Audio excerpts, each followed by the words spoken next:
Hey guys, welcome to Galaxy Sparkles, where I turn imagination into reality. Thank you for tuning in and giving me a few minutes of your time. Leave a comment below and let me know how my craftsmanship has came along. Also like and share this video.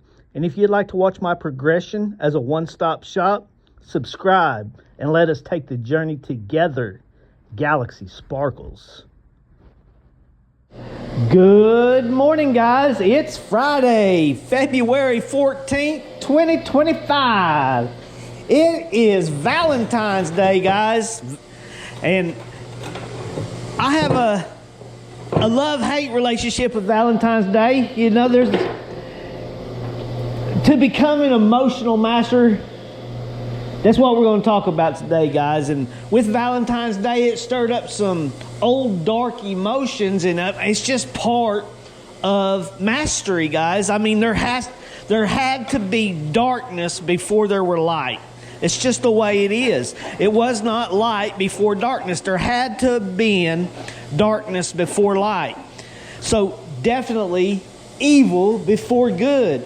And there is a very deep dark side to being extremely happy, to having the barrel overflowing with joy, love, happiness, excitement, energy, understanding.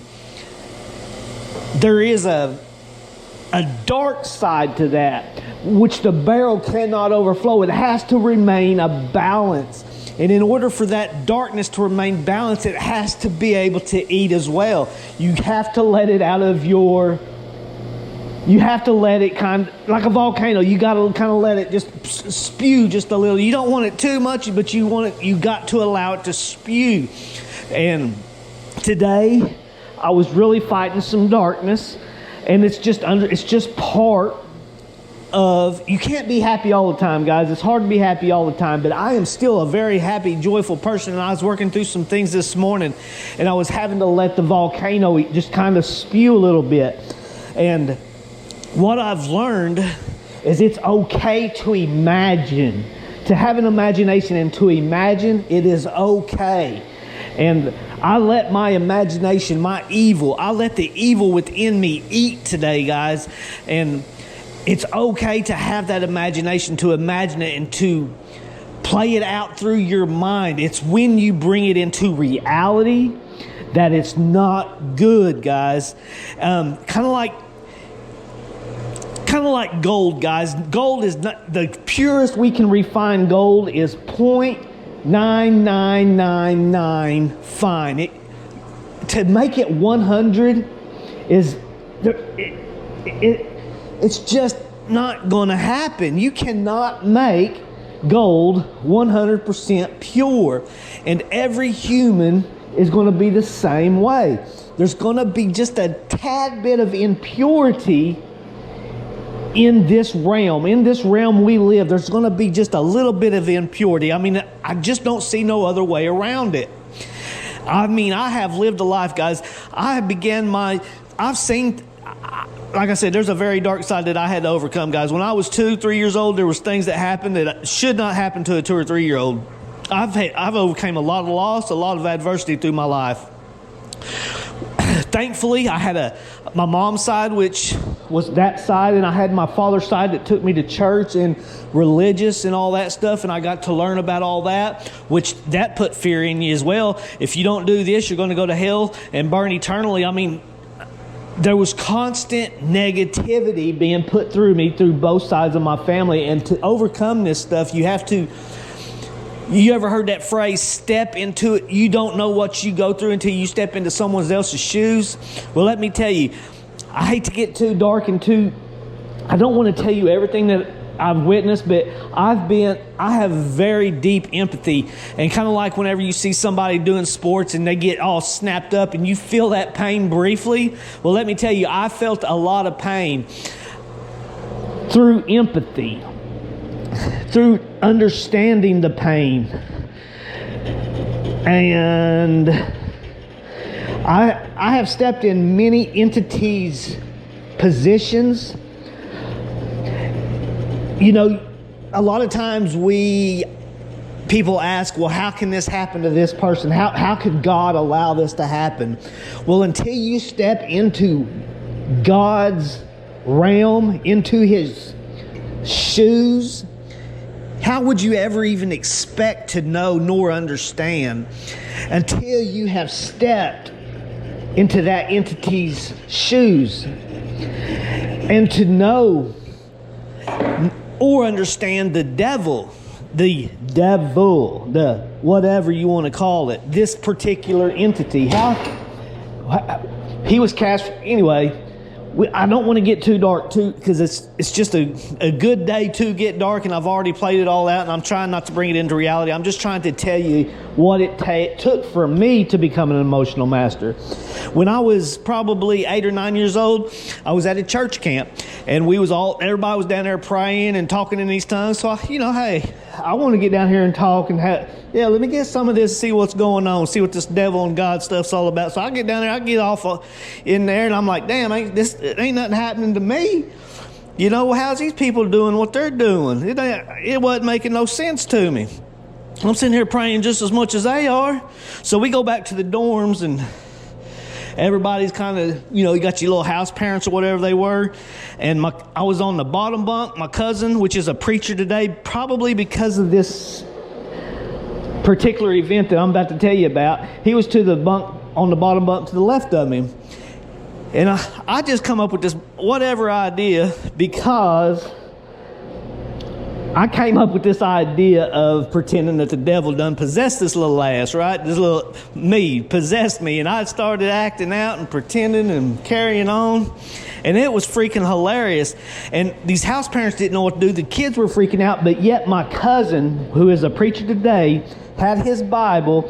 He was in the spirit. The Bible was upside down, and he was rebuking this devil in the spirit. And I mean, it was a real deal, guys. For him, for these people around me, it was real. For me, it was just a show. It was just a show for me, watching all this go on. And I mean, it was enjoyable watching all these people and watching my cousin in the spirit rebuking what he feared. You don't think God and stuff is real? The spirit is real? It's definitely 100% real, guys. I mean, I seen it with my own eyes. He was in the spirit, guys, and you can't fake it. But you can sure fake being possessed by a devil, that's for sure. And shortly after that, I stole my very first item. I stole a remote control electric motor. It was like $200 or something, whatever the price was. It was too expensive. My dad wouldn't purchase it for me because, it was just too much money, and it was just not worth it. And so I stole whatever the motor cost, because he wasn't going to buy it for me, so I stole it. That was one of my first things. Shortly after that, I was probably 12 or 13 years old. I came up with a plan to rob a bank. I mean, I was on that side of the law, guys, in my mind. So I came up with a plan to rob the bank, and it definitely would have worked back in that day and age for the security systems and the cameras. And there were only a couple of things that could have possibly got me caught, which is the stolen dirt bike that I would have rode up there didn't start after robbing the bank. If for some reason it had a malfunction. And I thought about all this when I was 12 or 13 years old.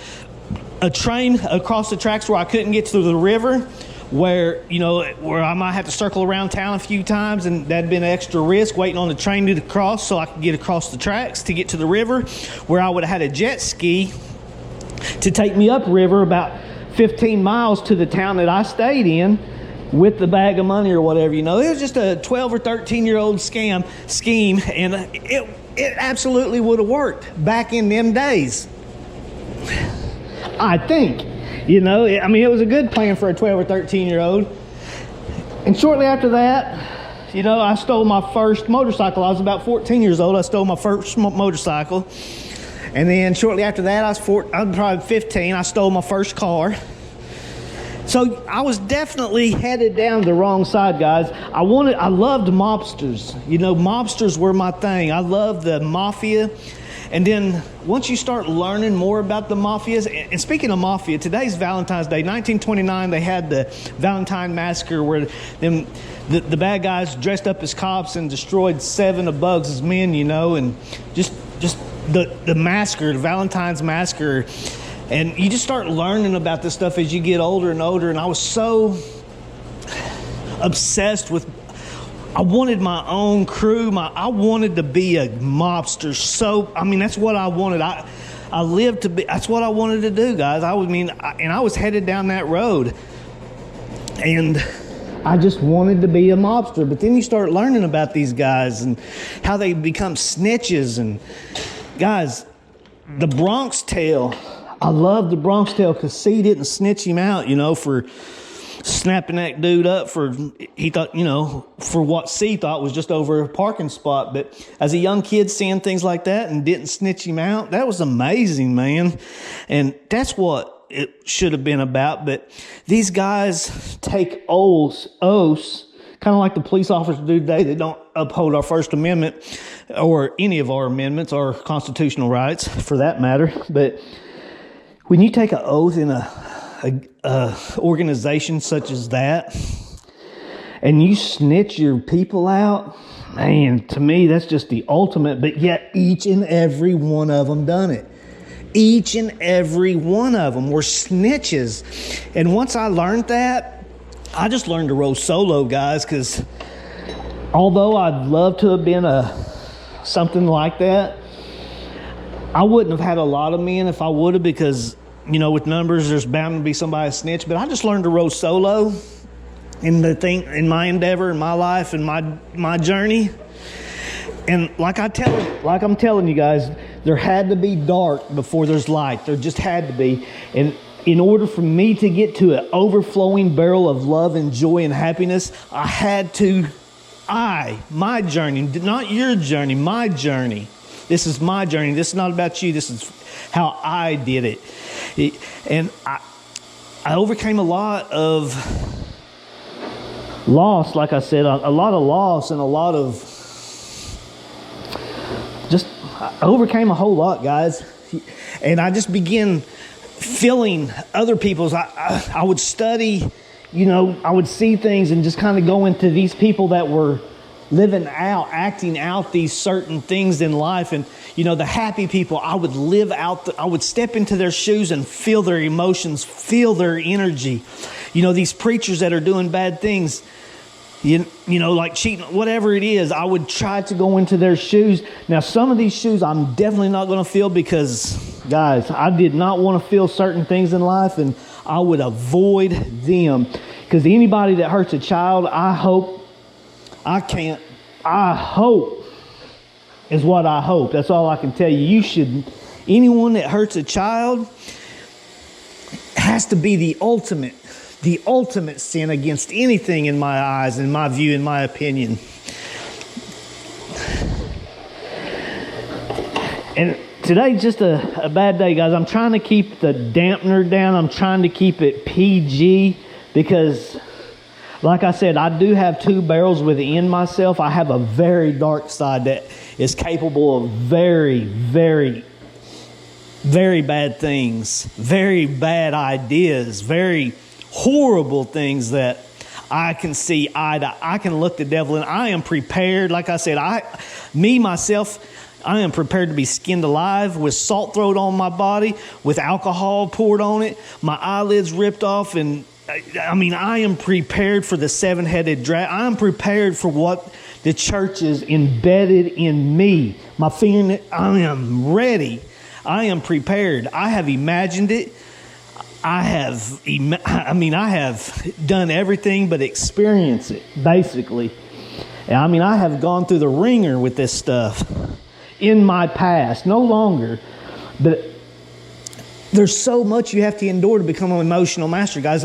And lots of meditation, going within yourself, feeling the emotions, and not only feeling the emotions, but understanding the emotion. Like, before anger, there's frustration. So once you start beginning to feel frustration come on, you've got to learn to combat it before you allow the anger to continue rising. I mean, there's just so much to becoming an emotional master. To not only becoming an emotional master, but becoming full of love, full of joy, full of just overflowing, where there's just so much. But Like I said, there has to be darkness before there's light, guys. And to continue having your barrel overflow with love and joy, you still have to, like gold, guys, there's going to be a little bit of impurity in each and every one of us. I don't think that anyone can become 100% pure in this earth realm.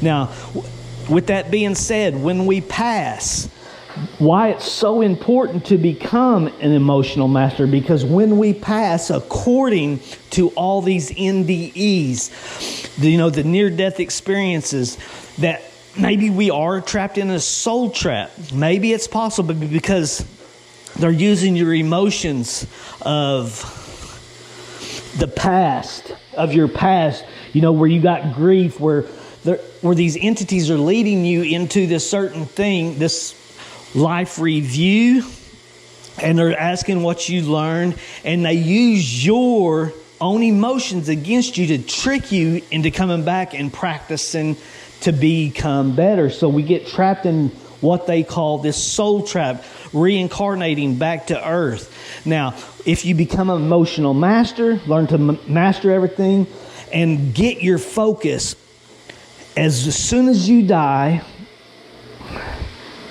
have your focus and do not allow these entities to trick you. Be that emotional master when they're trying. It's like a game, guys. It has to be like a game. And this is what I've turned my life into, as a game. So as you die and you're going through this tunnel or whatever, this tunnel that all the NDE, I've never experienced it. I'm just going off what everybody says. Are they all liars? Are they all telling the truth? Are they all telling the truth? Probably not. Some of them are deaf, but the stories are so similar, they all can't be false. So if there's 5 out of 10 of them that are accurate, and yet they're all the same. Some see Jesus, some see the devil, but there could be reasons for this psychologically. There could be reasons for what they're seeing, but yet they're all the same. These entities are guiding you. They're leading you. They're telling you that, you need to go back because your work is not done. If you can stay focused in your emotions, stay focused as you're going through, not allowing these entities to use your negative emotions against you, using your grief, using all this stuff. You should expel all this stuff while you're here on this earth. Get rid of your grief, get rid of all the lower vibrations, your hate, your anger, your contracts, you're like, you done this person so wrong. You should, all this negative stuff to kind of trick you into coming back to this soul trap. There has to be a way to escape this soul trap and move forward to the next level. What is the next level after this? I mean, I definitely think life, guys. And we are currently in an earth realm that we have been soul trapped for many, no telling how long, guys. Just trapped. And it's just so amazing to me. And speaking of, I just want to tell you about this. Whenever I seen Elon Musk, little 4-year-old, tell Donald Trump that he wasn't president to hush, that was the greatest thing I ever seen in my life, guys. I mean, these people that are billionaires and stupid rich and they think they own us, are they crazy? A 4-year-old put Donald Trump in his place at his desk while he's sitting in the Oval Office while Elon Musk was talking to the world. That was the greatest thing. You think Donald Trump is running this show? Shoot, you crazy. That little 4-year-old done proved that. But that was kind of funny. I thought that was great, actually. But we're trying to get back to emotional mastery, guys. You should learn to go within yourself, start diagnosing these lower vibrations, hate, anger, lust, all this stuff, and just learn dissecting it. And I don't know, that's just what I've done. We'll talk a little bit more about it. I don't know. It was just kind of one of them days for me. I'm not 100% overflowing with love and joy. There is a little of that stuff trying to get out through the rooftop, and I'm trying to keep it PG today, guys. And it is Valentine's Day, and I hope y'all have a great one. I hope you find love. I hope you find joy. I hope you find happiness. I hope you can find connectedness, guys. But there is always dark before the light, and it's okay to pretend. Like I told you guys, if you have some evil in you and you just pretend it out, imagine it has to escape. You have to, one way or another. Like all emotions, if you bury your emotions, they're going to come out one way or another when you erupt. So through your imagination, through your ideas, you can learn to release. Just play it out in your head, release it. And also remember that all ideas, all thoughts are not you. According to the University of California, we are 30 seconds behind time, guys. We download information. Information is downloaded to us. Them thoughts may not be yours. Now, if you grab a hold of that thought and you act on that thought, hey, that is you. That is your choice. That is totally you, if that makes any sense. You just have to, you have to investigate certain things, guys. And speaking of being downloaded, is time travel possible? Man, I got so much I could just talk to you about, but we need to get to making this ring, guys, because I could tell you so many things that I have been through to get me to this point. It wasn't just negative things. It was positive things. It was things I've seen. It's things I've witnessed. It's things I've heard. And we're talking things that is not logically possible. Things that in normal circumstances are not possible. Just impossible possibilities. So here we go, guys. We got to shut up. We can keep rambling and jambling and doing what we're doing, but we got to make this gosh damn ring. So y'all hang tight. Here we go. All right, guys. I'm getting my band all prepared here for the ring of emotional mastery. And I've watched a few yogis in my time and a few gurus, the enlightened ones, so to say, they say. And why are they so unhappy? They look so sad to know so much. It just makes no sense to me. If they understand and know things that the way I understand them and see them, how can they not be a happy person? I have not seen a happy-go-lucky yogi, a guru, any certain very spiritual person. They just don't appear to be happy entities, people. They just don't seem to be happy. And if they're so enlightened, if they're so understanding, if they're so all-knowing, how is this not possible? To me, it makes absolutely zero sense. But yet, they do appear very smart. They're very intelligent. They're highly intelligent. IQs seem to be way up there. But yet they seem so unhappy. And anyway, guys, that's just a thought for whatever. That's just one of my ideas, one of my thoughts, and it just never, ever has made sense. So maybe if you can understand, if you know why they're not so happy, leave it in the comments and let me know. I'd sure like to be enlightened. In fact, I'd love to ask one of them in person, why are you not happy? How is it possible you know everything you know and yet you are not happy? You know, you can sit here and see these monks off into deep thought. Very, very serious, very spiritual people. I mean, they know some stuff, but yet they just not... I'm just either not on their level or we're definitely just don't see eye to eye, because I see life a complete different way than all of them. Yet I still understand where they're coming from. I get it. I understand. I get it. But how can you not be happy with everything you know, how it is? How can you not be happy? That's all I'm saying, guys. So with that said, I'm going to continue on this band. I got to get this thing straightened up, squared up, and continue on. Here we go. Y'all hang tight. All right, guys. Here we are. We got us the 3-band strand today, guys. This is pretty cool.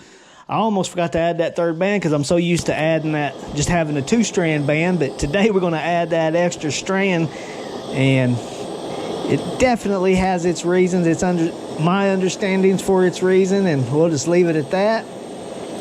It is a 3-strand band, and it's very unique to me, and pretty fun and cool to actually get to be the one to make it. So I'm going to sit here and enjoy the process, as well as you should too. Enjoy the process of all aspects of life, guys. It's freaking amazing. Kind of like a roller coaster. You've been on an exciting roller coaster once you kind of figure it out. It's great. Freaking great.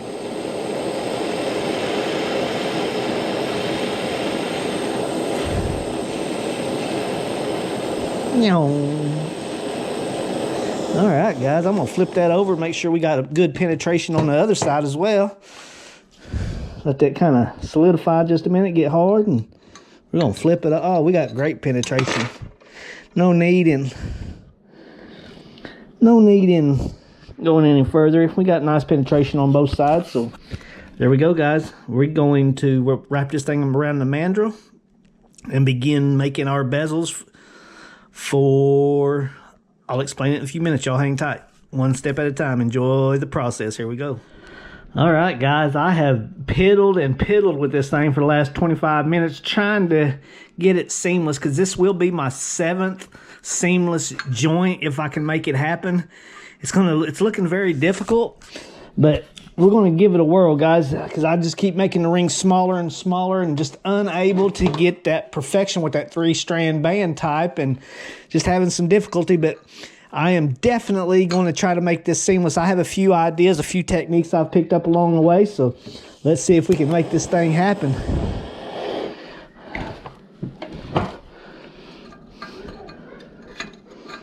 Ooh, shit, that thing's already hot. Didn't take long to get him a little spicy.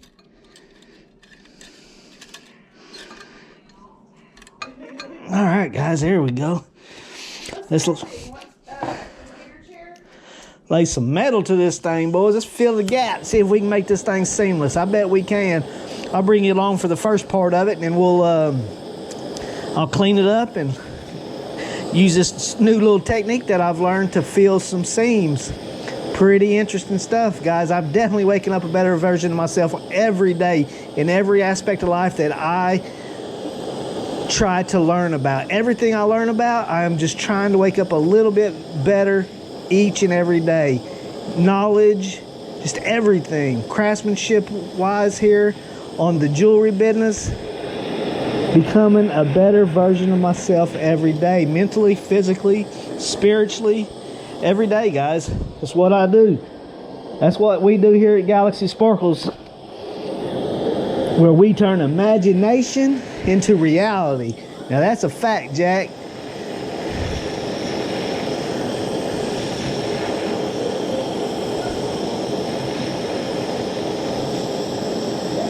Oh man, if this can be a seamless ring, oh my goodness, it's looking pretty good, guys. If I can feel that gap, I can feel the Grand Canyon, boys. Here we go, y'all. Hang tight, here we go. All right, guys, that is 7 in a row right there that we have seamless joints. I mean, I feel that. I can feel the Grand Canyon, guys. I have learned to feel the Grand Canyon. So we definitely getting better. So y'all hang tight. We're going to put our bezels right here, kind of get them made up to where they're going to fit the ring, and we'll have final here directly, guys. So y'all hang tight. All right, guys, we are soldering up the bezel to the ring. So let's see how this thing comes together. It should come up together real nice and uniform and pretty close to perfecto with my craftsmanship level. See how it comes. Here we go. Starting to warm up. Solder starting to melt. Getting some nice color. Here it goes, guys. We are soldering up as we speak. We're going to let that solidify, get it hard, and quench it and see what we got, guys. Y'all hang tight. Here we go. All right, guys. I have completed the Ring of Emotional Mastery. Now, this is just my journey. This is the path that I chose to take to get to the point I am at now, which there's definitely more stages, more opportunities to even gain more emotional mastery, because I am human. I'm not perfect, and this is a flawed realm where, like I said, gold can only be refined 4 nines, cannot be perfect. And I don't think any human on this earth can become perfect, although we should strive to be that way. I am definitely looking to refine my emotional mastery even further than I have this far. But for me, there was always dark before light, guys. There was definitely dark before light, and I think the dark still likes to eat as well. So sometimes you got to feed it, and I feed it through my imagination.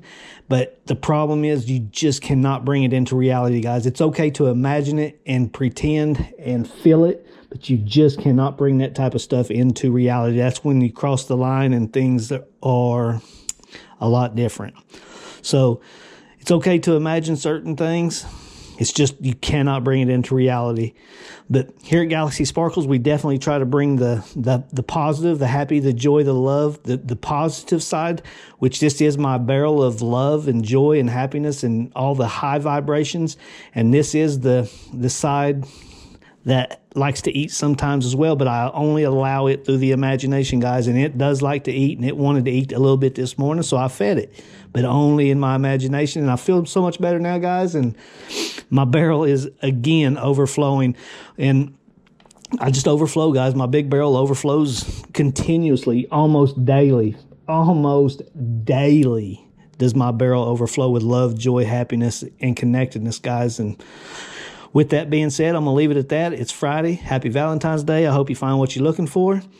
And guys, with that being said, I'm going to leave it with you, guys. I'm going to leave you a huge energy ball full of imagination, full of love, full of joy, full of connectedness, full of all the positives that you could possibly want in your life, guys. So with that being said, I'm going to cast this out throughout the parallel universes, throughout the hypercube, and throughout all the galaxies and the universes, guys. So here we go.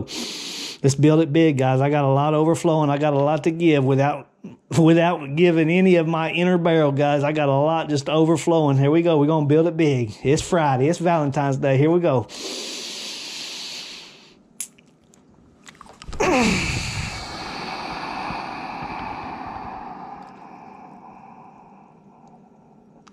All right, guys, catch that if you can. If you see it coming at you, you better brace yourself because it'll goddamn change it. Here we go. Y'all hang tight. We'll see you tomorrow.